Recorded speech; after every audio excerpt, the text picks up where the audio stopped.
Okay, I accidentally pasted this in isolation mode, so I'm going to delete this. Isolation mode. I don't want isolation mode as a layer. Let me get rid of that. That happened by accident. Okay, so I've got my flowers that I did in isolation, and I need to go back in now and put in a background layer. And so I'm going to, in fact, I think I'm going to make a new layer that I'm going to call background. And I want it behind the other layers. Then I'm going to draw on the background layer, and I'm going to build this with my 1/8 inch bleed all the way around, which I would be great if I was sending this to a printer. But you know, maybe I would really like to have this to look like a background like sky and stuff. So I'm going to take this and I'm going to turn this into a blue. And you know what might be nice is if actually I did a gradient. So I can actually put in a gradient that is a blue to white, which might not be bad. I can go into this. If I double click the swatch, oh, I'll cancel that. I'll just leave that as it is.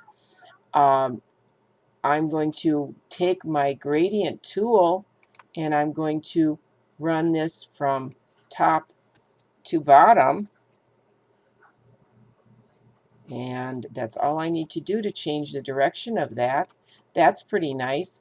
But maybe I'd like to have some green grass at the bottom. So I'll draw another rectangle, and this time I'll pick a nice green, and I'm going to put in a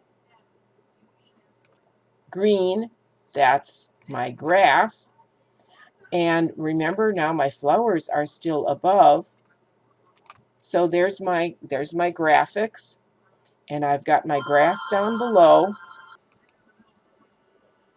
Okay, so continuing on with your project, I'd like to add some more items to this project. So you know I'm going to go into layers, and I want to put in, I think maybe a cloud and maybe some raindrops. I thought that might be kind of fun. So I'm going to put another layer in, and I'm going to call it my cloud layer. And on that layer now, and I'm doing it this way so that I don't interfere with anything, I'm going to pick up my ellipse tool. I want I want no stroke on this, and I want to have a fill that's white. And I'm just going to make a few circles here. Let me put a circle here, and a circle here, and a circle. Oh, let's see. Let me put another circle here, or ellipses, and that's my cloud. And to join those, remember I can do my shape building tool. I just need to select the 3 items. Oops, and I've already got my shape builder, don't I? And I'm adding, oh, that's right, I didn't have that selected, so let me go back and pick up my selection tool, and I'm going to select all 3 of these, and with my shape builder I can combine the 3 of those into one unit. Make sure I've got everything all together. So there's my shape, and I like my little cloud flying there. I think maybe I want to put a sun behind it. So I'm going to draw again with my ellipse. This time I'm going to pick a yellow color, and I'm going to just make a circle off to the side, and I'll hold down my shift key to keep it round. There's my circle. I can also do a star. We worked with the star before. So if I wanted to make a star, I can draw my star. Oh, go. And I'm going to add sides to it. And if I click and drag outwards, I can control the size of it.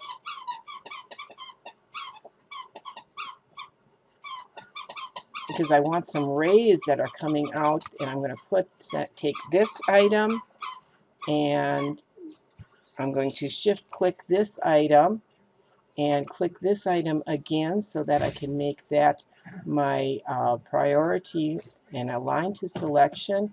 and center the two of these items.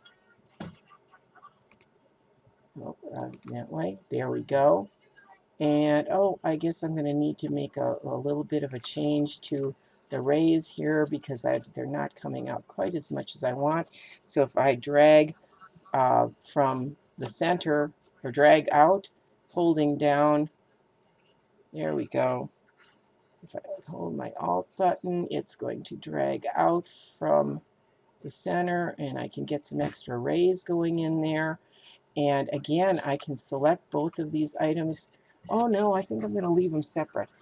But I'm going to take those items and I'm going to shrink them down a little bit. They're a little big, but I'm going to put this up in the corner so it's kind of behind the cloud just because I would like it there. I'm going to do, let's see, I want to put maybe I can select the object behind. Let me send this to the back. And let's see, object, arrange, send to back. And I'm going to select now the yellow center, and I want to, maybe I'd like to put a gradient in there. Let me see if I've got a gradient I can put in. No, but I think I can build some. Oh, maybe this would be orange to yellow. Sure. How about if I do that one, and if I go into my gradient panel and change that from linear to radial, and I can reverse it so that it's yellow in the center or orange in the center, and then bring my cloud to the front, and I have a cloud, I have my sun. I could even make maybe a couple of little raindrops. How do you make a raindrop? Well, that's pretty easy because I can take my ellipse tool. Let me zoom in a little bit right here.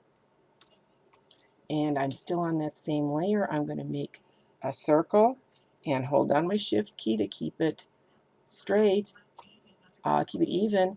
And guess what I can do? I can go in with my direct selection tool. Remember how to do this? We can take and pick up just this point, drag it upwards, and what else can I do? I can go into my pen tool, oops, and I can take my convert and I can change that. Come on, click on there. There we go. And I can convert that and make that a nice teardrop shape. And if I take this shape here, I can go in and maybe give that kind of a blue-gray color that I can mix myself, because remember, I can do that with colors, and I can go in and I can pick a blue, and I can look at my sliders, show options there, and I can make a nice blue and just kind of gray it just a little bit and take that down like that. And if I really wanted to, I could probably take that and go a little bit lighter with it, because guess what? Remember, I've made that, and so I have this lovely color thing now because that's the color that I took, and I can make a tint of that, and I can have a little raindrop. And if I want to duplicate that, I can just hold down my shift key or my alt key, and I can click and drag, and I can duplicate that little raindrop, and I can scatter that in a few places. And if I bring it down over my flower,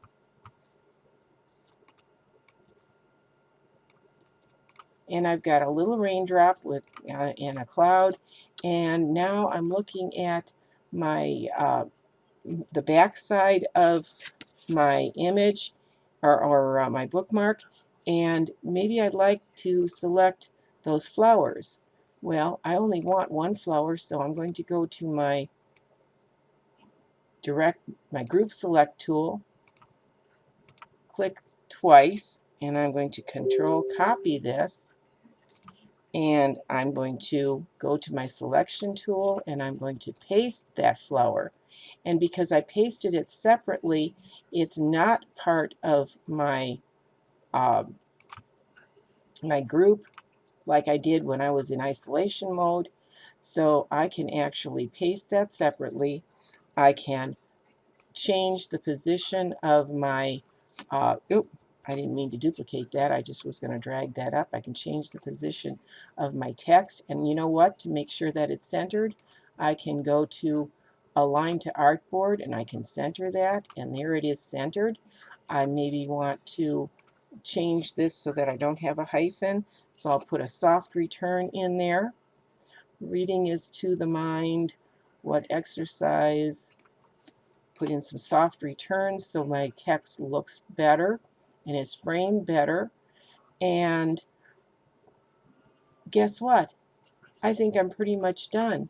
Maybe I'd like to actually take and put I could put a copy of the sun on the back.